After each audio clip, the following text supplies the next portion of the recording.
오늘 본문은 우리에게 하나님께 순종하는 것이 얼마나 중요한지 가르쳐 줍니다. 왜 우리가 교회에서 이런 순종이라는 말을 해야 될까요? 왜냐하면 우리는 이미 선하신, 아름다우신, 전능하신 하나님을 알게 되었는데 왜 지금도 우리가 순종을 하는 말을 사용해야 될까요? 그에 대해서 함께 살펴보도록 하겠습니다. 그분 안에서는 모든 것이 우리의 손을 위해 이루어진다는 것도 알지 않습니까? 그런데 왜 우리는 의심 없이 하나님의 말씀을 그대로 순종할 수 없을까요?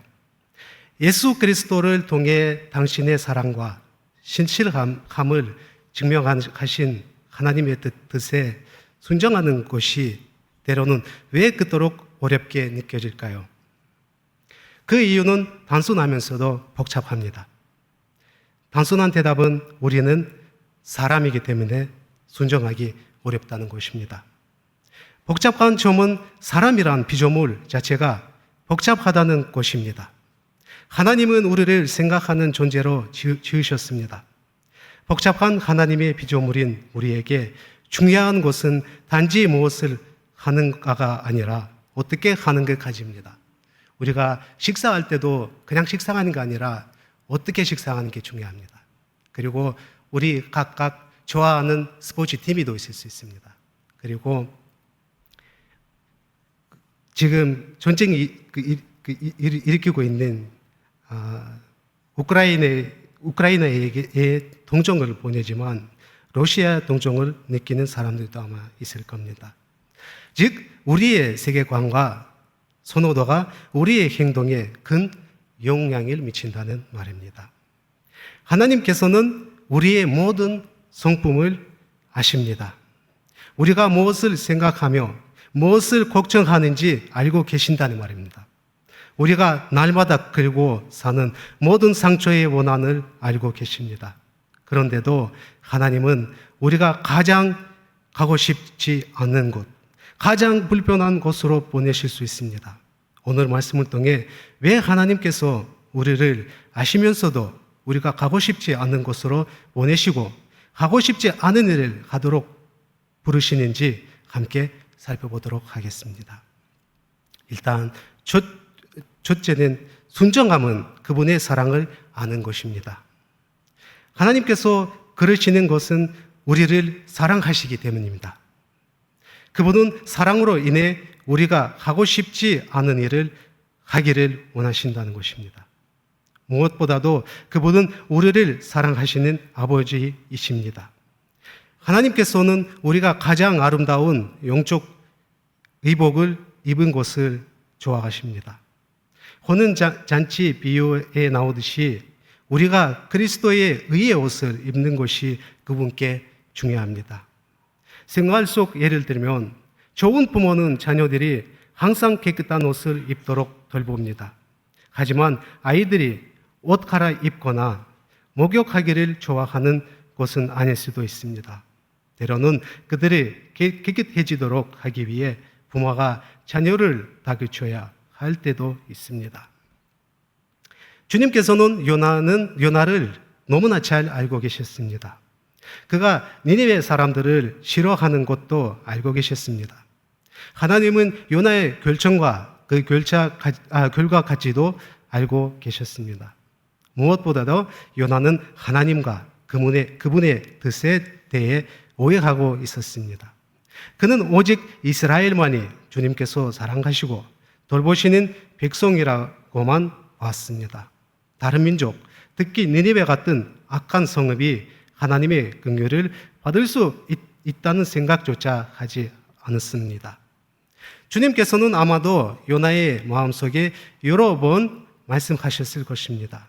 그는 내버려 두지 않으시고 계속해서 니느웨로 가라는 명령을 상기시켜 주셨습니다.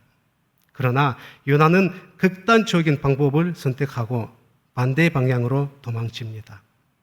이때 그는 형식적으로는 하늘의 하나님을 공경한다고 고백합니다. 보시다시피 하나님은 요나에게 지며 하리만큼 말씀하십니다. 왜냐하면 하나님께서는 바로 요나 자신의 마음이 중요했기 때문입니다. 하나님께서는 당신의 말씀을 반만 들어도 이해할 다른 사람을 찾는데 아무 어려움이 없었을 것입니다. 그러나 주님은 바로 요나를 통해 일하시기를 원하셨는데 이는 무엇보다도 그 예언자의 자신에게 중요했기 때문입니다. 하나님께서 우리 마음에 무언가 하도록 두실 때 그 생각들을 즉시 내던져 버리지 마십시다. 특히 같은 생각이나 하나님의 명령이 반복해서 우리에게 다가올 때는 더욱 귀 기울이는 것이 중요합니다. 주님께서는 이 사역을 통해 무엇보다도 우리를 가르치시고자 하시기 때문입니다. 우리를 곱거나 억지로 시키려는 것이 아니라 사랑하시기 때문에 그렇습니다. 그러므로 우리는 마음에 내키지 않을 때에도 주님을 신뢰하고 그분을 다루는 법을 배워야 합니다. 외국인을 섬기라는 부르심이나 다른 어떤 부르심이 우리 마음에 들지 않을 수 있습니다. 그것은 가족, 직장, 사역에 관한 곳일 수도 있으며 처음에는 안전지대를 잃는 것처럼 느껴질 수도 있습니다. 그러나 무엇보다도 그런 순간에 우리는 주님께 나아가야 합니다. 우리의 모든 연약함을 아시면서도 여전히 우리를 부르시는 주님께 나아가야 합니다. 왜냐하면 그분은 우리를 이용하려 하시는 분이 아니십니다. 이것을 통해 하나님은 무엇보다도 우리 자신을 축복하시고자 하십니다. 우리 모두가 하나님의 부르심을 통해 그분의 변함없는 사랑을 신뢰하며 성장하기를 기도합니다. 그리고 두 번째는 순정함은 그분의 능력을 아는 것입니다. 우리가 주님께 순종할 수 없는 이유 중 하나는 아무것도 이루어지지 않을까 두려워하기 때문일 수 있습니다. 그러나 우리는 걱정할 필요가 없습니다. 영적인 일에 필요한 능력은 우리에게서 나오는 것이 아니라 하나님께서 나오기 때문입니다. 결단하고 실행하는 것은 우리 몫이지만은 함께 하시고 결과를 주시는 분은 하나님이시다. 네, 빌립보서 2장 13, 14절을 함께 읽겠습니다. 너희 안에서 행하시는 이는 하나님이시니 자기의 기쁘신 뜻을 위하여 너희에게 소원을 두고 행하게 하시니 모든 일을 원망과 시비가 없이 하라. 아멘. 우리가 하려는 일이 우리에게 익숙하지 않고 새로울수록 또 많은 용기와 결단이 필요할 수 있습니다. 우리는 자신의 능력과 힘을 평가하기 시작하기 때문입니다. 그리고 인간적인 힘으로는 성공할 수 없다고 보거나 의심이 되면 모든 것을 미루거나 아예 그 생각을 포기해 버립니다. 이것은 믿음이 부족할 때 일어납니다. 우리 성도님들은, 우리 그리스찬들은 자신의 힘을 의지해서는 안 됩니다. 우리가 무언가를 시작할 때 우리의 결단을 믿음에 근거해야 합니다. 우리의 부르심의 길에서 힘을 주시고 진히 함께 하신 하나님을 믿는 믿음에 근거해야 합니다. 여호수아 1장 9절을 더 함께 읽겠습니다. 내가 네게 명령한 것이 아니냐. 강하고 담대하라. 두려워하지 말며 놀라지 마라. 네가 어디로 가든지 네 하나님 여호와가 너와 함께 하시느니라. 달리 말하면 우리는 항상 모든 일에 믿음으로 살아가는 법을 배우는 것이 중요합니다. 그리고 하나님께서 우리를 어떤 새로운 일로 부르시는 이유 중 하나는 우리의 믿음을 견고하게 하고 온전하게 하시기 위함입니다. 만약 우리가 안전지대에서 나오지 않고 우리의 힘이 제한되는 것으로 새로운 것을 배워야 하는 것으로 나아가지 않는다면 우리는 하나님의 능력을 경험할 기회를 갖지 못할 수도 있습니다. 그러면 우리는 단지 하나님의 능력에 대한 이론적 지식만 가진 채 실제로 그 능력이 역사하는 것을 결코 보지 못할 가능성이 있습니다. 예언자 요나는 특별한 성품을 가졌습니다. 그는 자신과 하나님 앞에서 솔직했습니다. 그는 진심으로 니니베가 용서받기를 원하지 않았습니다. 그는 그 도시의 악행 때문에 하나님의 그 도시를 멸하시기를 바랐습니다.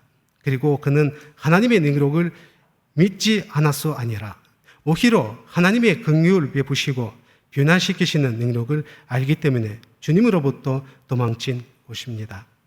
함께 요나서 4장 2절을 읽겠습니다.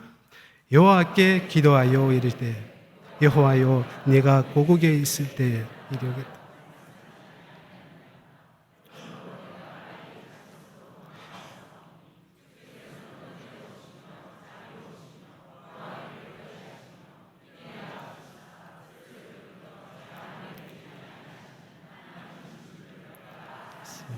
아멘. 그러나 요나는 이 능력이 이론가로만 남아 있었습니다. 그는 아직 그 변화시키는 능력이 자신 안에서 역사하는 것을 경험하지 못했습니다. 그는 자신의 영적 문제, 자신의 제한된 하나님 이해를 보지 못합니다. 그는 많은 사람을 구원하시기를 원하시는 하나님을 보지 못합니다. 그는 오직 자신과 자기 백성을 사랑하시는 하나님만을 보는 것입니다. 그러나 우리는 다른 시대에 살고 있습니다. 우리 자신이 마치 그 니네웨와 같아서 주님께서 찾아오시고 그분의 은혜로 변화시켜 주신 자들입니다. 이를 통해 그분의 구원의 능력이 나타났습니다. 아마도 여러분은 누군가를 용서할 힘이 없다고 생각할 수도 있습니다. 아마도 여러분은 어떤 이에게 섬김을 베풀 힘이 부족할 수도 있습니다. 단지 그런 사람은 구원을 받을 자격이 없다고 또는 그를 이미 변화시킬 수 없다고 확신하시기 때문일 수도 있습니다. 만약 그렇다면 오늘 주님은 우리 모두가 담대해지고 그분의 능력을 신뢰하기를 원하십니다. 핵심 질문은 이것입니다. 만일 주님께서 나를 만나지 않으셨다면 나는 어떤 사람이 되었을까? 주님께서 나에게 당신의 긍휼과 사랑을 나타내지 않으셨다면 내 인생인 어떤 인생이 되었을까입니다. 이것을 우리가 자신에게 이 질문을 항상 상기시키고 기억하고 있지 않으면 누군가가 누구만을 평가만 하게 되는 사람이 될 겁니다. 그렇게 될 수밖에 없습니다.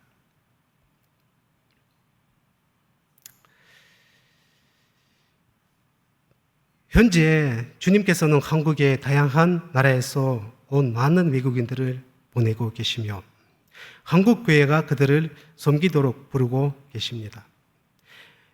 외국인들도 아마도 여러분 중 누군가에게는 마음에 들지 않을 수도 있습니다. 아마도 그들을 섬기고 싶어도 그들의 문화가 마음에 들지 않거나 다르기 때문에 자신이 없을 수도 있습니다. 그들이 온 나라 자체가 마음에 들지 않을 수도 있습니다. 외국인들은 시끄러울 수 있습니다. 그들은 한국에서 동경되는 방식과 다르게 행동할 수도 있습니다. 그리고 이 모든 것이 그들에 대한 부정적 감정을 일으킬 수 있습니다. 비밀을 말씀드리자면은 외국인끼리도 서로를 좋아하지 않는 경우가 있습니다. 러시아어 사역에는 약 10명 정도의 헬퍼 한국 분들이 함께 섬기고 계십니다. 그들 중 누구도 러시아어를 할 줄 모릅니다.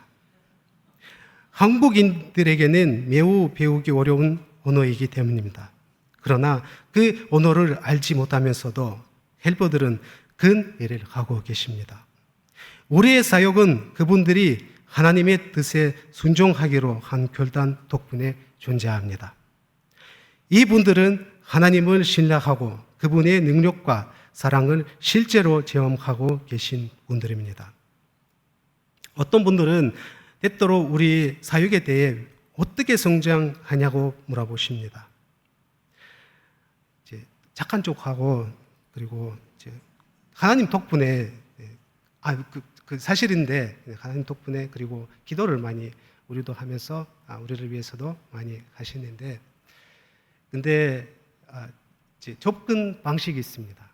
그건 이제 한국에서는 사역 방식이 다를 수가 없습니다. 왜냐하면 외국인의 상황이 급하게 바꿔버릴 수 있기 때문에 우리 어떤 상황이 있었냐면은 우리 1년 전인가 1년 반 전에 주일학교를 시작하기로 결정했는데 우리 집사님들께서 그것을 일주일 전에만 알게 되셨습니다. 근데 기도도 안 하는데 어떻게 시작할 수 있냐라고 말할 수도 있지만은 왜 빨리 좀 일찍 말해야지 좀 준비가 할 건데 기도로 준비가 할 건데 아직 하지 말자는 그런 말을 안 하셨습니다. 이 말을 하나님의 말씀으로 받아들이시고 순종하고 함께 해주셨습니다. 결국은 우리 러시아부에서는 이제 주일학교가 생기게 된 겁니다. 만약 아니다, 한 달, 두 달 좀 기다렸다가 시작하자 하면은 그때는 아마 어떻게 될지는 모르겠습니다. 왜냐하면 오늘 여기 이제 얼굴 보고 만났던 친구가 내일 다른 도시에 가버리기 때문에 좀 선교적 그런 방식으로 이동해야 하는 그런 상황입니다. 이 분들과 함께 하면서 일단은 순종이라는 게 당장 제가 생각하는 거하고 다르기라도 필요하니까 지금 해야 되니까 함께 해주신 겁니다. 우리도 마찬가지로 다른 일을 하고 있는데 갑자기 주일학교 스타일의 운동도 해야 되고 좀 바빠졌습니다. 그런 면에서는 하고 싶지 않은 것처럼 하고 싶지 않더라고요. 힘들어요. 근데 이게 좀 순종이더라고요. 왜냐하면 이 일을 하면서 제가 무엇보다도 제가 하나님의 사랑과 하나님의 능력을 경험하게 되었습니다. 그리고 우리 헬프 집사님, 권사님들께서도 많이 그런 은혜의 경험들을 지금 보고 계십니다. 그리고 셋째는 순종은 보호의 수용입니다. 비록 우리가 하나님의 사랑과 그분의 능력을 믿는 믿음으로 그분의 뜻에 순종하기로 결단한다 해도 여전히 무언가 잘못될까 두려움이 남아있을 수 있습니다. 이런 두려움은 인간에게 자연스러울 것입니다. 그러나 신앙을 가진 우리에게는 그러한 두려움에 대항할 무기가 있습니다. 그것은 바로 하나님의 보호입니다. 하나님의 말씀은 우리에게 그분의 보호를 받아들이라고 촉구하십니다. 왜냐하면 그분이 책임지시고 돌보실 것이기 때문입니다. 우리는 인생의 많은 일들이 우연히 일어나는 것처럼 느낄 수 있습니다. 그러나 사실 하나님은 대체로부터 우리에 대한 계획을 가지고 계셨습니다. 이것이 주님께서 우리의 자유의지를 배하신다는 의미는 아닙니다. 우리는 요나가 그랬듯이 순종하지 않기로 선택할 수 있습니다. 그러나 하나님에 대한 잘못된 이해나 우리의 자기중심적 태도에 근거한 우리의 결정은 요나가 바다에서 겪은 것과 같은 결과를 가져올 수 있습니다. 요나는 상황을 감당하지 못하고 도망쳤습니다. 그의 결정에는 하나님에 대한 비성격적이고 현실과 맞지 않은 생각, 하나님은 오직 이스라엘만을 위한 분이며 니느웨를 반드시 심판해 가셔야 한다는 확신이 영향을 많이 받고 있었습니다. 그런 잘못된 생각, 이단적 사상이 우리에게도 있을 수 있습니다. 하나님이 우리 삶의 모든 영역, 가정, 직장, 사역, 신앙의 질서를 원하십니다.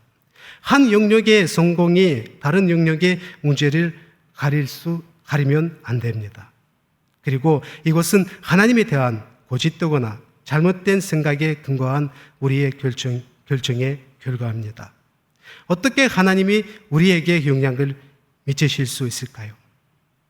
말씀, 성경과 상황을 통해서입니다.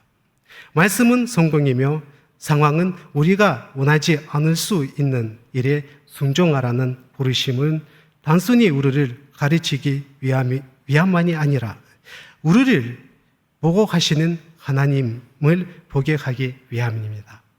그리고 이것은 비록 우리 마음에 느끼지 않을지라도 우리가 익숙한 영역, 안전지대를 벗어날 수 있을 때 가능합니다. 나는 우리 모두가 우리에 대한 하나님의 돌보심을 더욱 깊이 느끼도록 축복합니다. 네, 말씀을 맺겠습니다. 요나는 순종하는 것이 그의 개인적 목표와 생각에 어긋났기 때문에 하나님께 순종하고 싶어 하지 않았습니다. 요나에게는 니느웨가 멸망하는 것이 중요했습니다. 하나님의 명령을 비하기 위해 그는 심지어 주님께서 그를 내버려 두시기를 바라며 도망치려 했습니다. 그러나 우리가 보듯이 요나는 주님으로부터 숨는데 성공하지 못했습니다. 우리도 그렇게 행할 수 있습니다. 하나님께서 우리를 통해 이루고자 하시는 일이 우리의 교회나 야망에 반하기 때문에 항상 우리 마음에 들지는 않을 수 있습니다. 이것은 우리가 오직 자신의 목표만이 중요한 자기중심적 존재로 형성될 때 일어납니다. 한국에는 해가 갈수록 외국인들이 더 많아질 것입니다. 지금이 그들에게 영향을 미칠 가장 중요한 시기임을 우리는 잘 알아야 합니다. 왜냐하면 외국인이 많아질수록 자기들끼리 할 일이 생기고 할 이야기가 생기니까 교회의 영향력이 낮아질 겁니다.